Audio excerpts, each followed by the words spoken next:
moved into a leadership role, Mm-hmm. and you could argue you've been leading projects, project managing, but Yes. managing a project versus people Yeah. is, Mm-hmm. is obviously two very different things. Yeah. Was leadership a natural role for you? Um, yeah, I think it was. I think I was doing a lot of it, as you said, by sort of working with a lot of people, having to influence a lot of other people. Because in my role in PMO, I was always had a lot of project managers Yeah. who, whilst I wasn't directly managing, I still had a lot of responsibility for the outcomes that they needed to deliver. Yeah, okay.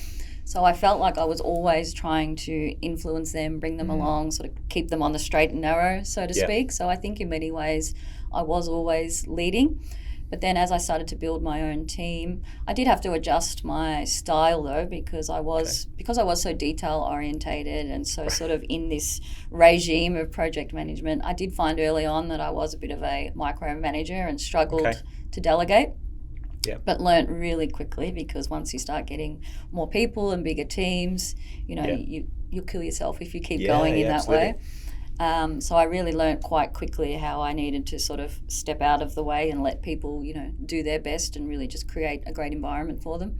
Yeah. Did you experience that through that as you scaled those teams up? Yeah, absolutely. Yeah, it was hard at the beginning to sort of make that shift when you're used to doing so many things yourself and doing them a particular way. And I think I was a perfectionist back then. I think I've sort of managed to kick that habit now, but I certainly did operate in that way. So being able to elevate out took some time and took some feedback from people as well, because I fortunately worked with some good people who pointed out that you're trying to do everything. You've got great people there. You've got to trust them. Yeah. And that takes time to learn when you're new to leadership.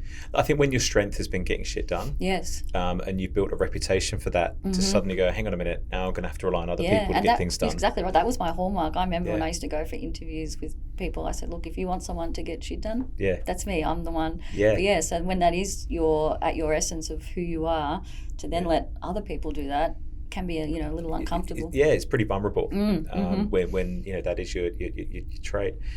You reminded me just then, so by the way, of I saw an Instagram post a few days ago that said, I'm a recovering perfectionist. Yeah, So that's me. That's you. That's what you made me think of. Yeah.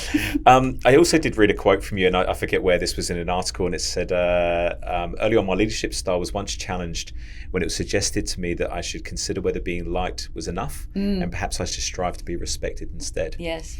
But I liked your response to follow on that. You said, I never thought these two traits were mutually exclusive. What did you mean by that?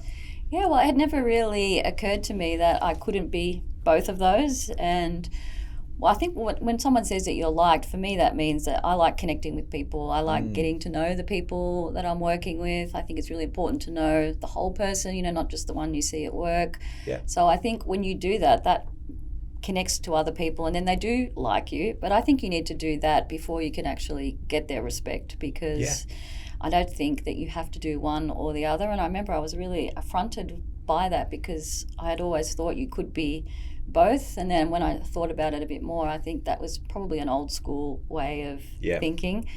And, another nickname I had from some people I worked with, which sort of resonated with me that I can be both, is that I was the Velvet-Sledgehammer. This was back in my project when I was doing PMO days, and I sort of took that as the fact that I can engage with people and connect, but when it comes to actually making things happen, I can do that as well. So I think that also means that you can be liked and respected. Yeah, 100%. Like I think that traditional old school leadership style was I'm not here to be everyone's friend. Yes, I've certainly sat there and seen or heard leaders come into the business and make that statement. Yeah. And again, it's not about friendship necessarily, but I still think that the contemporary view is you need to connect with people. Absolutely. You're going to get more done. And perhaps, that's been a byproduct of the greater diversity that we now see in tech, in particular. That some of those ideals are being broken down, and there is much more of a kind of human level. Yeah, and you want to have some fun at work. You spend so much time there, and whilst what we do at work is always very important and serious, but at the end of the day, life is, you only got one life. You actually want to be enjoying what you're doing, enjoy the people that you work with, and have some fun and laughs if you can. Yeah, 100%. I often say to the leadership team at Ember, my kind of measure of success, or one of the measures of success in the office, is if I hear laughter, yes, and I see people with a smile on their face and enjoying themselves, then we're probably doing things right. Yeah, absolutely. You can't quantify that or put a KPI on it, but when it goes quiet and you see heads down, or there's less interaction, you know something's not quite right. Yeah, I agree. I think it's a pretty good barometer.